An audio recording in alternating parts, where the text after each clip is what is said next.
Hello again, Ben here. It is Saturday, September 27th, and we are here for another experiment. So, as you saw in the last video, we have our charcoal making down pretty well, and obviously the field behind me is still growing, so we are going to harvest that and turn it into charcoal ultimately, but in the intermediate steps are some processing. So what we are going to do today is we are going to take a few old stems that I had from last year and see if we can't grind them up and make a particle size that will be adequate for making into pellets. So we're looking for a 1/4 inch approximately, and we will see how that goes. So hang on, and I hope you enjoy. So this is going to be the setup for our experiment today. So this is the electric leaf mulcher and shredder that I purchased, which will hopefully be good enough to reach that 1/4 inch particle size that I was talking about. I made a homemade sieve here that will hopefully, has 1/4 inch holes on it and will tell us if we are at the particle size that we need to. A little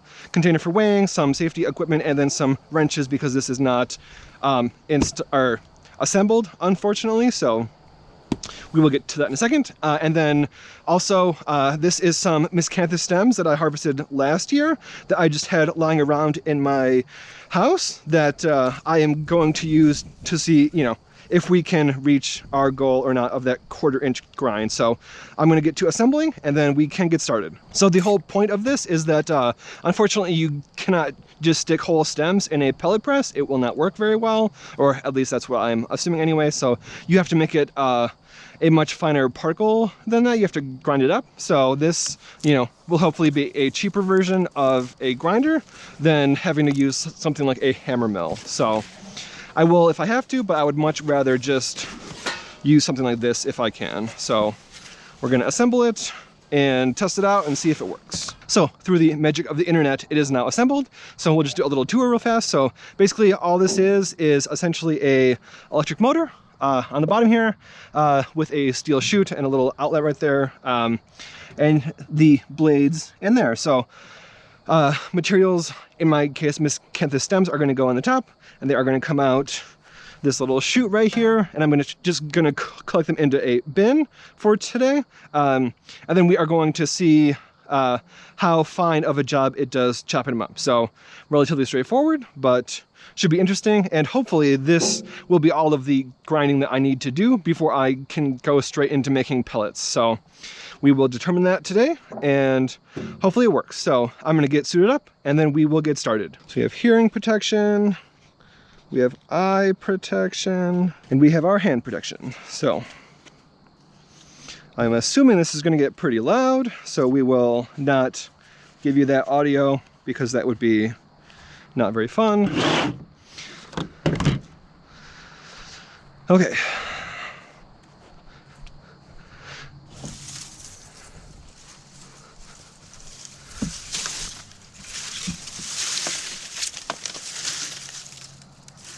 So all of our stems and bits.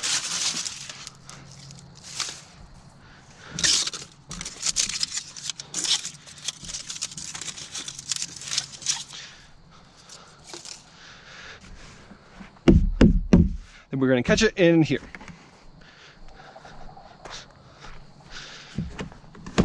Excellent. Okay, so we are connected. We are ready to go. So let's try, see what happens. All good.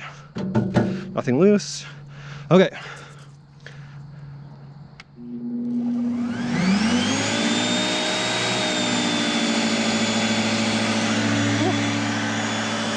Pretty loud.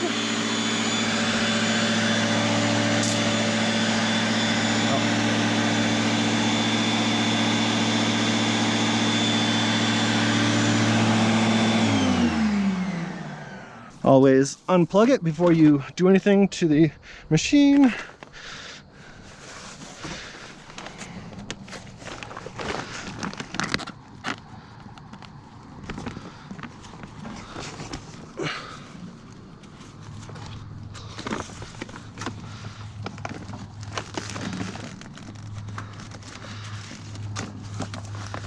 Okay.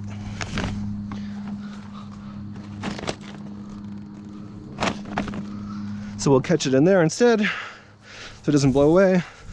Hopefully it doesn't blow away right there, but off. Okay, I'll try this again.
So, initial thoughts, not perhaps super promising, but we will see what we got.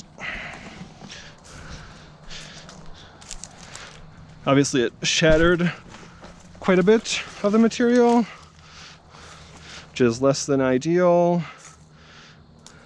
And there's a little bit left in there, unfortunately.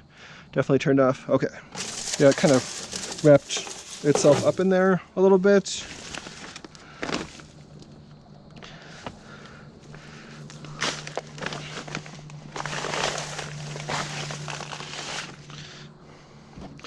Not liking the look of this, but this is quite coarse, unfortunately. How do I want to do this?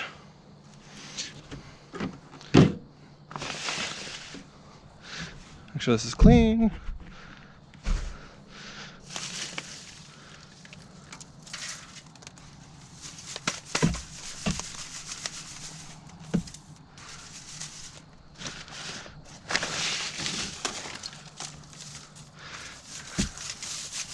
It's not, doesn't take a scientist to see that most of this is not anywhere near the 1/4 inch that we were looking for.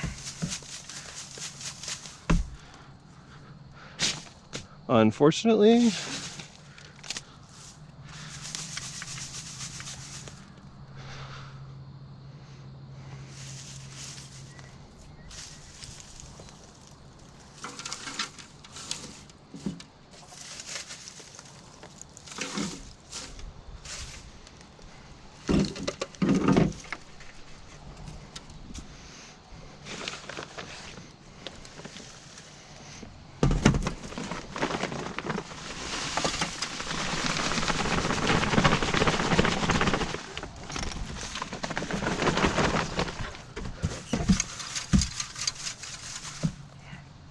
I mean, a little bit, but not very much.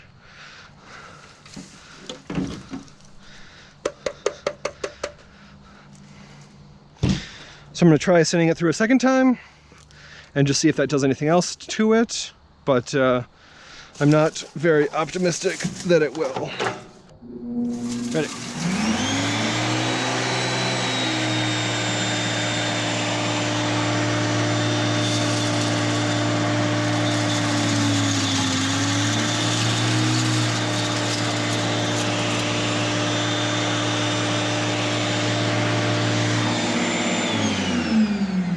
The second time.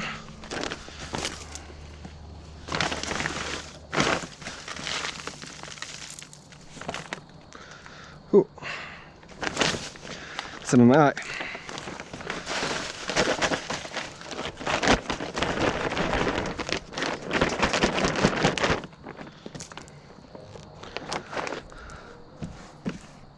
So let's just look at this real quick.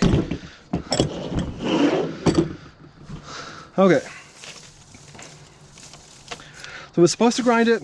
It ground it up, obviously, but this is still quite large. Like the average length of these pieces is probably, you know, more than an inch at least. There's a little bit of fine material, but overall, the vast majority of our pieces are not fine. So unfortunately, this is not going to be the grinder for us, which is unfortunate because it was a lot cheaper than a hammer mill, but sometimes you get what you pay for. So looks like we're going to have to invest in a hammer mill to go alongside our pellet mill for making our pellets. So that is less than ideal, but we know what we have to do to move forward, so that is what we will do. So there was also a request from a viewer for a few up-close pictures of some stems, so I'm just going to find a bigger one that I can that's near the outside and just have a little up-close look at these stems. So as you can see, it's quite large. It's like approximately pinky sized basically. So this one is, you know, only maybe 6 feet tall. The leaves on it are quite large, and this is just an up-close shot of the stem. So as I was saying before, this white stripe here is the Illinois variety of Miscanthus. So that's how you can tell that. And then, yeah, these stems are quite robust, and this is what we are going to be harvesting in perhaps a month or two after the frost kills off the plant. So, or kills off the above ground part of the plant. So those are your stem shots. And there you go. So in this short and sweet video, we learned the very important fact that a leaf mulcher is no substitute for a pellet mill. So I am going to purchase both a pellet mill and a hammer mill so that I can both grind and then pelletize the stems behind me after they die off after the frost. So until then, thank you for watching, and I will see you next time.